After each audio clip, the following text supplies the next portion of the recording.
অলস গাধা। রহিম নামে একজন ব্যবসায়ী শহর থেকে অনেক দূরে ছোট্ট একটি গ্রামে থাকতো। ও নিজের গ্রাম থেকে শহরে ব্যবসা করতে যেত। ব্যবসার মালামাল নেওয়ার জন্য তার কাছে একটা গাধা ছিল। রহিম তার গাধার পিঠে করে মালামাল নিয়ে যেত। শহরে যাওয়ার পথে ওদেরকে একটা নদী পার হতে হতো। রহিম খুব সাবধানে তার গাধাটাকে নদী পার করাতো। নদী পার করার পর ও শহরে পৌঁছাতো। শহরে পৌঁছে সে তার সমস্ত জিনিসপত্র অন্য ব্যবসায়ীর কাছে বিক্রি করে দিত। এরপর রহিম তার গাধাটাকে নিয়ে বাড়িতে রওনা হলো। একটু আসার পর গাধাটা বলতে লাগলো, বিনা পূজায় চলতে কত না ভালো লাগছে। মালিক আমার উপর কত পূজায় না চাপায়। আমার তো পাগুলি একেবারে নড়তেই চায় না। পরিশ্রম করা আমার একেবারে ভালো লাগে না। আমারও পরিশ্রম করা একেবারে ভালো লাগে না। মানে আমার কথা হইতেছে আর কি। তো যাই হোক, সেটা বড় কথা না। সবচেয়ে বড় কথা হইতেছে রহিম যখন বাড়িতে পৌঁছে যেত তখন তার গাধাটাকে পেট ভরে খেতে দিত। রহিম নিজেও গাধাটাকে খুব যত্ন করত, কারণ সে খুব ভালো করে জানতো তার ব্যবসার জন্য গাধাটা খুবই প্রয়োজন। পরের দিনে রহিম গাধাটার উপর তুলোর বস্তা তুলতে লাগলো আর গাধা সেগুলো গনতে লাগলো।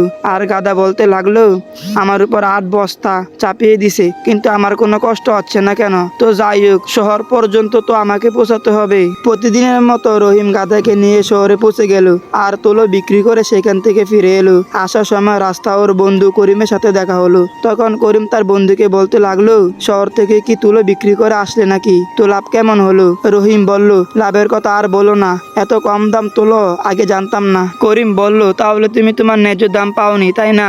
রহিম বলল, কি যে করি মাথায় কিছু আসছে না। করিম বলল, তাহলে তুমি তুলো ব্যবসা বাদ দিয়ে লবণের ব্যবসা করছো না কেন? নুনের ব্যবসা অনেক লাভ এখন। রহিম বলল, আরে বাহ, এত দারুণ কথা বলেছ। কাল থেকে শহরে আমি নুন নিয়ে যাব। আর সেই কথাই গাধা মনোযোগ দিয়ে শুনছিল। তখন গাধা মনে মনে বলতে লাগলো, এই মহাশয় মালিককে নতুন উপদেশ দিচ্ছে। প্রথম থেকেই আমার কোমরে কম বোঝা দেওয়া হচ্ছে নাকি? কাল থেকে আবার নুনের বস্তা চাপানো হবে, তাহলে তো আমি শেষ। পরের দিন রহিম গাধার উপরে 6 বস্তা নুন চাপিয়ে দেয়। তারপর গাধা বলতে লাগলো, আরে বাপরে, এতবার আমি তো আর আটতেই পারবো না।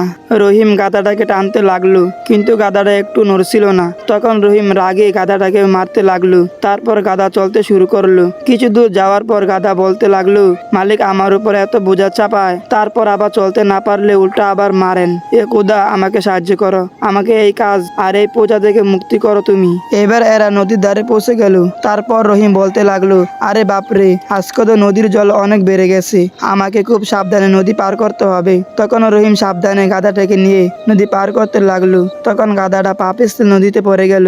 তখন রহিম বলতে লাগলো, সর্বনাশ, সব নুন তো গলে গেছে, এখন আমি কি করি? তারপর গাধা বলতে লাগলো, ভাগ্য ভালো আমি বেঁচে গেছি, কিন্তু আমার পিঠের ভার তো অনেক কমে গেছে।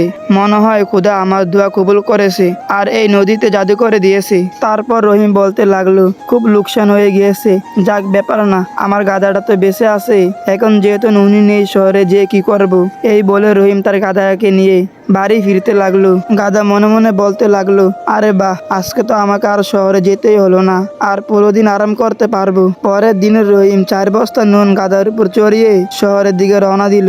যেতে যেতে তারা নদীর কাছে পৌঁছে গেল। তখন রহিম বলল, তাও ভালো, আজকে নদীর জল অনেকটাই কম, তারপরও সাবধানে নদীর জল পার হতে হবে। তারপর গাধা মনে মনে বলতে লাগলো, যতই সাবধানে নদী পার হোক না কেন, আমি আজও ইচ্ছা করে নদীতে পড়ে যাব। তারপর তারা যখন নদীতে নামলো তখন গাধাটা আবার ইচ্ছা করে নদীতে পড়ে গেল।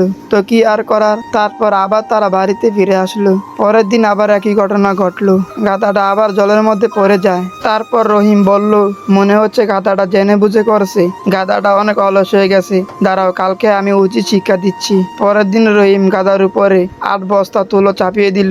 দুজনে নদীর ধারে পৌঁছালো। তখন রহিম বলল, তুমি আজ আগে পার হও, এখনই মজাটা বুঝবি। তখন গাধাটা নদী পার হওয়ার সময় আগের মতো ইচ্ছে করে বসে গেল, কিন্তু এবার যখন সে উঠলো তখন গাধাটা বলল, আরে বাপরে, এ তো আরো বেশি ভারী হয়ে গেছে, এ খোদা, এ তুমি কি করলে? তারপর রহিম এসে বলল, এই বস্তা নিয়ে তুমি শহরে যাবে, তুমি নিজেকে খুব চালাক মনে করো তাই না? তো যাই হোক, আজকে পর্যন্তই। সবাই সুস্থ থাকবেন, ভালো থাকবেন, আমার জন্য দোয়া করবেন। খুদা হাফেজ।